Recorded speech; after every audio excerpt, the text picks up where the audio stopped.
right now, I am joined in the studio by Tendaiishe Chitima. I know all of you know her because we have seen her on the big screens, and we're very excited about her journey.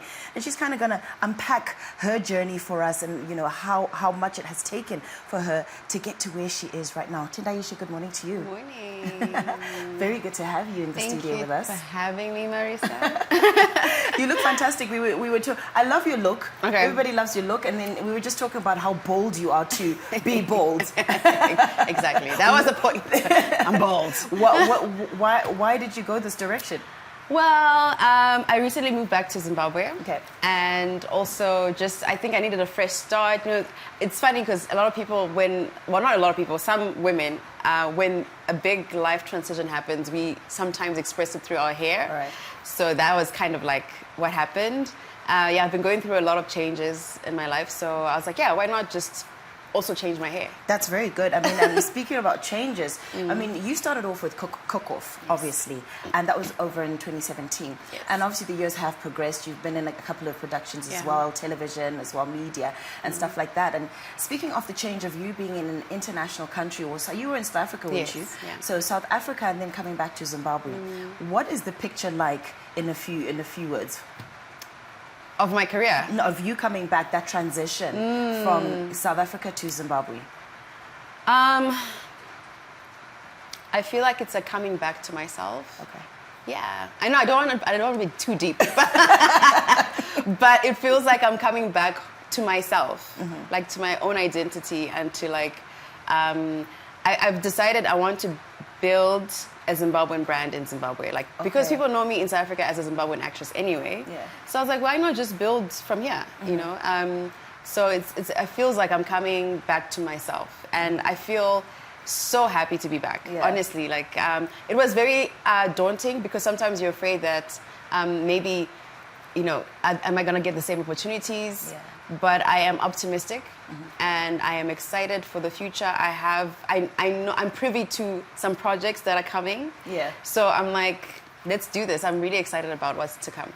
That's good. Yeah. You talk about our Zimbabwe. You were quite scared, really good. Is Zimbabwe going to really give me the opportunities? I did see something that you posted on social media where you were talking, and the director actually of the National Arts Council was saying that, if South Africa can produce great quality movies that they are, Zimbabwe can also do it. In your views of what Zimbabwe is looking like and in our film industry, what is your backing for the statement that he said? What I'm very passionate about is like Pan-African stories, and I think what's happening in the world in general is that there's a lot of interest in African stories.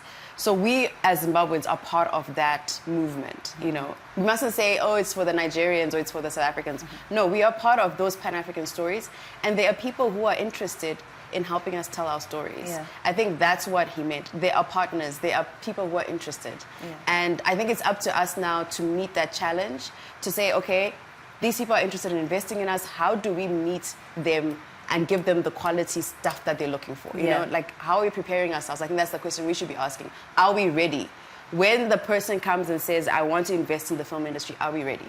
And are we, by the looks of things? To be honest, you'd be surprised, so many Zimbabweans, they may not be here right now in Zimbabwe, but there are so many Zimbabweans who are doing amazing work behind the scenes, in front of the scenes, who, if they were to come back, we could pull something off. Yeah, that's fantastic. And then also hopefully then uplift the people who haven't had as much exposure in the country to also come up to that level of production. Because unfortunately or fortunately, we are competing on a global stage now. So we need to be able to come up. Listen. Top notch. Listen. Yes. So one of the things, obviously, that we know in any industry is that there's always pros and there's always cons. Yeah. And I know that you are a co-founder of the Lawyers of Arts in Southern African countries. Yeah. What experiences have you been through pertaining, or maybe a con that you can maybe tell us about that you experienced legally pertaining to your field? Do you know what the problem is in Africa? I think, unlike, let's say, maybe America, where there's a huge infrastructural systems that ensure that artists are paid on time, artists are given a fair rate for their work. Yeah. There's, you know how there are royalties in music? Yeah. There's the same kind of concept in film. But in Africa, we're not yet there. And so a lot of times there's a lot of exploitation when it comes to payments, when it comes to just contracts, like what is expected, the standard of even just working on set. Is it safe for women? Are you being fed on set? Literally some of the most basic stuff. Yeah. You'll be surprised what's happening. And so, yeah, I've experienced some of that myself. But, you know, I think because, like I said, there's so much interest in developing our film industry in Africa, I think the standards are going to rise, working wise. And then also, I think what I'm most passionate about is creating sustainable careers for artists. A lot of times artists die poor, and that is not cool. And I really want to be a part.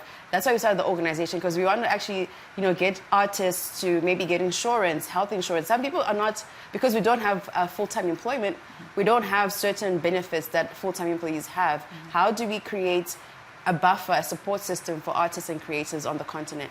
And that's really what we're passionate about. And this is something that you are working on now, kind of bringing that onto the scene of everything. Yeah, so I'm because I've moved back to Zimbabwe, I'm not hands-on with the organization anymore. But I know that in South Africa, they've actually started working, the team there has started working with the Ministry of Arts, Sports and Culture in South Africa to get the first thing they're going to do, I think, was to build law clinics specifically for creatives across the country where they can get free legal services. You know, if you've got any problems, any questions about your contracts, about a negotiation that you're doing with a production company or whatever, you can go and ask for free for advice.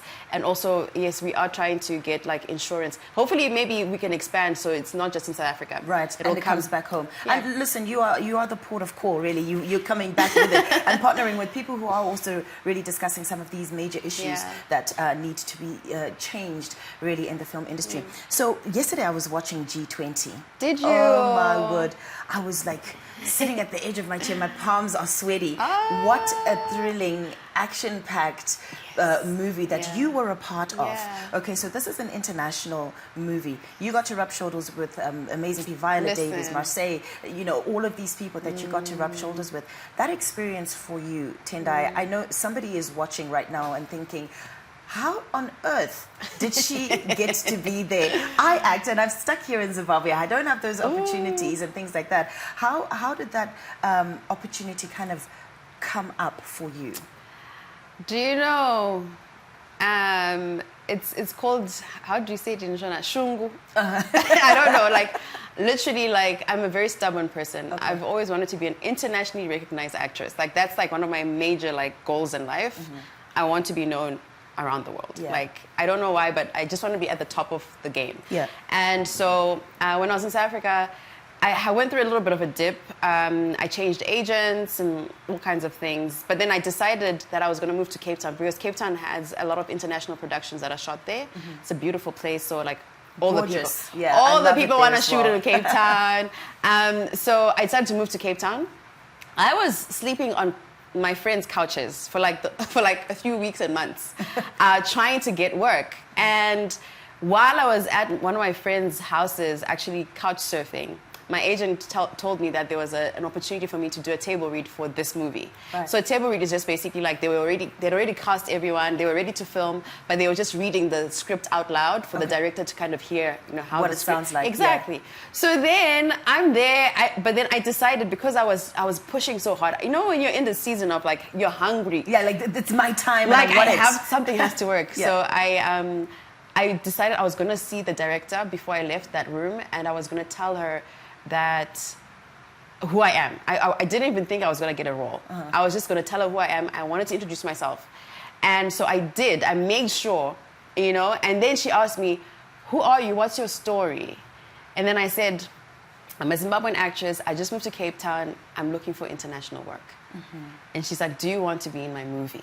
Wow. Just like that. That's how she did it. And I was like, yes. So I then went through the process of auditioning for the role that I ended up getting. But honestly, like, it was God. It was, and it looked at, and sometimes I'm always saying that your name is now being spoken in corridors you've never walked in. Oh my word. And just to have that thrown out, and just to see the way you gave it your all, no matter how big a role or small a role it was, but it's so significant because, as I said, your name is now out there on the corridors. Yes. So thank you for it. I think Shungu Naru. Naro, that's the word. I was like, what is the word? Like, Narongi. Exactly.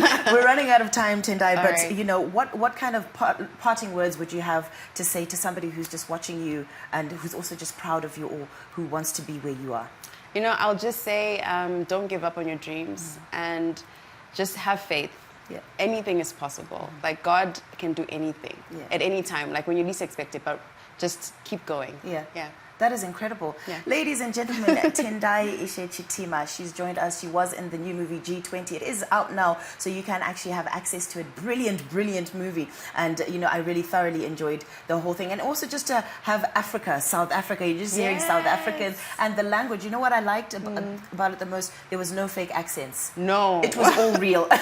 Sometimes we just hear them trying too hard, but it was all real. But Tendai, thank you so much for joining us. Where do we find you on social media? You can find me on Instagram. I'm very active on Instagram, Tendaiishe_Chitima. I'm also on Twitter and Facebook, Tendai_Chitima. Excellent. Thank you so much for joining us. Thank you, now, Marisa.